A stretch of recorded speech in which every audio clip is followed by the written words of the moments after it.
আসসালামু আলাইকুম, সবাইকে স্বাগতম আজকে ক্লাস 3-তে। তো আজকে আমি আলোচনা করব ডিসি মোটরের ম্যাথ সলিউশন ক্লাস 3।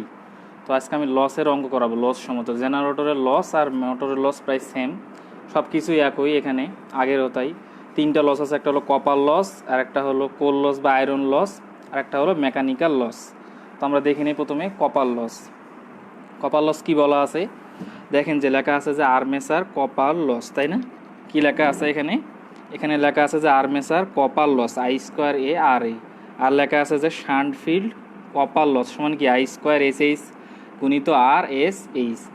আর কি লেখা আছে যে সিরিজ ফিল্ড কপার লস, কি লেখা আছে এখানে? আই স্কোয়ার এ গুণিত আর এসি, মানে কি সিরিজ ফিল্ড রেজিস্ট্যান্স। নিচে কি লেখা আছে? Brush contact resistance copper loss, কি দেওয়া আছে? আই স্কোয়ার এ গুণিত আর বি।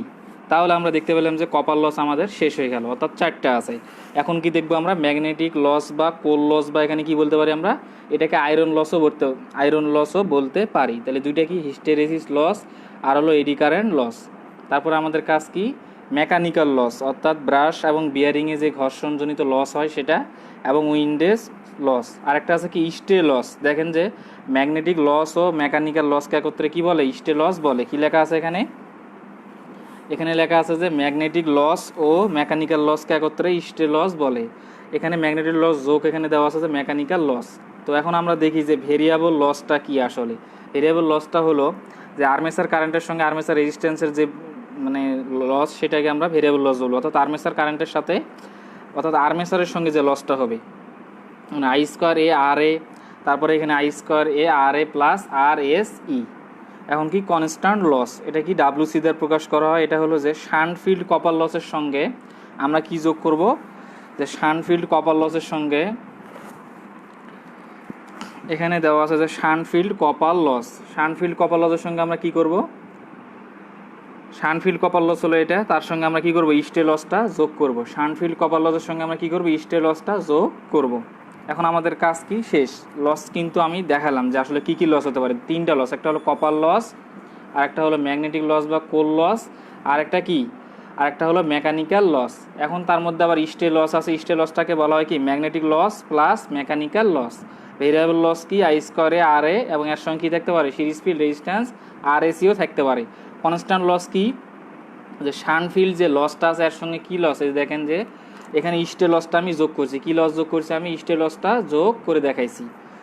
তো মোট লস সমান আবার কি? মোট লস সমান হলো variable loss plus constant loss. Variable লসটা আবার কি? এখানে দেখেন যে আই স্কোয়ার এ, এখানে কি আছে? Armature resistance, series resistance. এখানে কি আছে? শান্ট কারেন্টের উপর বর্গ গুণিত শান্ট রেজিস্ট্যান্স প্লাস ডাব্লিউসি, অর্থাৎ সব লসগুলো একত্রে যোগ। এখানে কপার লস যোগ হবে, শান্ট ফিল্ড কপার লস যোগ হবে, এবং স্টে লসটাও যোগ হবে। তাহলে আমরা এখন অঙ্ক দেখি। প্রথমে একটা অঙ্ক এখানে বলা আছে যে, বলছে যে লোডবিহীন অবস্থায়, কি বলছে? লোড মানে লোড নেই, অর্থাৎ লোডবিহীন অবস্থায় 240 ভোল্ট সরবরাহ হতে একটি শান্ট মোটর ইনপুট কারেন্ট কত অ্যাম্পিয়ার দেওয়া আছে? 4 অ্যাম্পিয়ার দেওয়া আছে। বলছে যে আর্মেচার রেজিস্ট্যান্স 0.32 ওহম এবং শান্ট রেজিস্ট্যান্স 240 ওহম। তবে কি বের করো? আমাদের বলছে যে স্টে লসটা বের করতে বলছে। দেখেন যে স্টে লসটা কি করতে বলছে? বের করতে বলছে। তাহলে আমরা কি করব? প্রথমে চিত্রটা দেখে নেই। এই দেখেন, একটা আমরা কি 240 ভোল্টের সাপ্লাই দিলাম, এখানে আসলো। এটা কি কারেন্ট? এটা হলো আইএল কারেন্ট। এখন এখানে কি আসবে?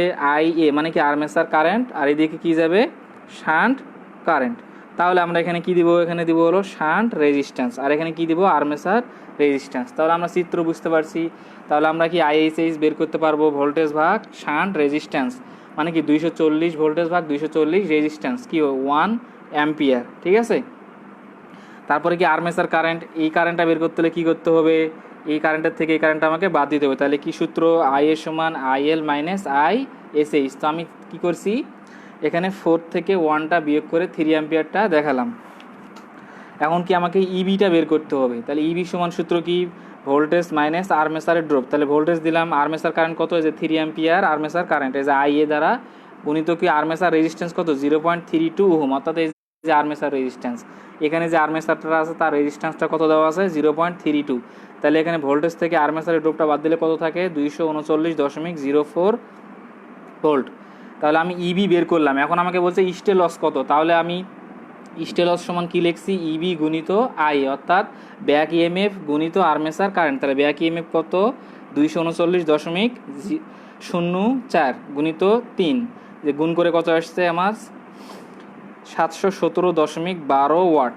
তাহলে এখানে এটা কেন স্টে লস বললাম, তাই না? এটা তো একটা প্রশ্ন জাগে যে আমাকে অনেক প্রকার লস আছে, তাহলে আমি ইবিআই গুণ করে কেন লস পেলাম। অর্থাৎ একটা জিনিস সবসময় খেয়াল রাখতে হবে, আমি লিখে দিছি এখানে যে লোডবিহীন অবস্থায় আর্মেচারে কপার লস হয় না। কি বলেছি আমি, লোডবিহীন অবস্থায় আর্মেচারে কপার লস হয় না, ম্যাগনেটিক ও মেকানিক্যাল লস হয়। তাহলে এখানে কি দুইটা লসে আছে, তাহলে স্টে লসের সূত্র কি, ম্যাগনেটিক প্লাস মেকানিক্যাল লস। তাহলে এই যেহেতু কপার লস নেই, তাহলে কি আছে, এই দুইটা লস আছে। কোথায় পাবো এই দুটা লস, এই যে এখানে একটা, এটা তো একটা পাওয়ার, পাওয়ার মানে কি লস না, বা খরচ বা শক্তি যাই বলেন কি, এটা একটা লস। তাহলে কি পাবো, ব্যাক ইএমএফ গুণিত আর্মেচার কারেন্ট। তাহলে ব্যাক ইএমএফ কত, 239.04 গুণিত 3 সমান কত, 717.12 ওয়াট। এই তো আমার অঙ্ক হয়ে গেছে। অর্থাৎ আপনাকে এটা খেয়াল রাখতে হবে যে লোডবিহীন অবস্থায় আর্মেচারে কপার লস হয় না, ম্যাগনেটিক ও মেকানিক্যাল লস হয়। তাহলে স্টে লস সমান সূত্র জানি, magnetic loss plus mechanical loss. তাহলে আমরা এখন দেখি দ্বিতীয় অঙ্ক। দ্বিতীয় অঙ্কটাই প্রায় সোজা আছে, এখানে দেখতে পাচ্ছি আমরা একটি 4 পোল 250 ভোল্ট ডিসি শান্ট মোটরে 480টি পরিবাহী, এটা কি কন্ডাক্টরের মান, এটা ভোল্টেজের মান, এটা হলো পোল সংখ্যার মান। ল্যাপ সংযোগ মানে কি, পোল সংখ্যা যা হবে এর, অর্থাৎ এই যে পোল সংখ্যার সঙ্গে এই যে প্যারালাল পথটাকে কি হবে, সমান হবে। তাহলে ল্যাপ সংযোগ করা আছে প্রতি পোলে। আবার কি বলছে যে ফ্লাক্স 20 মিলি ওয়েবার, তাই না? এবং মোটরটি সাপ্লাই হতে 25 অ্যাম্পিয়ার কারেন্ট নেয়। তাহলে সাপ্লাই কত, এখানে আইএল সমান কত হবে, 25 অ্যাম্পিয়ার। আমি চিত্রটা এঁকে দিলাম, আইএল সমান কত, 25 অ্যাম্পিয়ার, এবং ভোল্টেজ কত, 250 ভোল্ট। এখন আমাদের আর্মেচার রেজিস্ট্যান্স কত দেওয়া আছে, 0.1 সমান কি, এটা হলো আর্মেচার রেজিস্ট্যান্স। শান্ট রেজিস্ট্যান্স কত দেওয়া আছে, আর এস এইচ সমান কত, 125 ওহম। কি দেওয়া আছে, শান্ট রেজিস্ট্যান্স সমান 125 ওহম। তাহলে এখানে কারেন্টটা আসলো, আসে কি হলো, দুইটা ভাগে ভাগ হয়ে গেল, একটা হলো আর্মেচার কারেন্ট আর একটা হলো কি শান্ট কারেন্ট, তাই না? তাহলে আমাকে শান্ট কারেন্ট আগে বের করতে হবে, সূত্র কি, ভোল্টেজ ভাগ শান্ট রেজিস্ট্যান্স। তাহলে ভোল্টেজ কত, 250 ভোল্ট, আর শান্ট রেজিস্ট্যান্স হলো 125।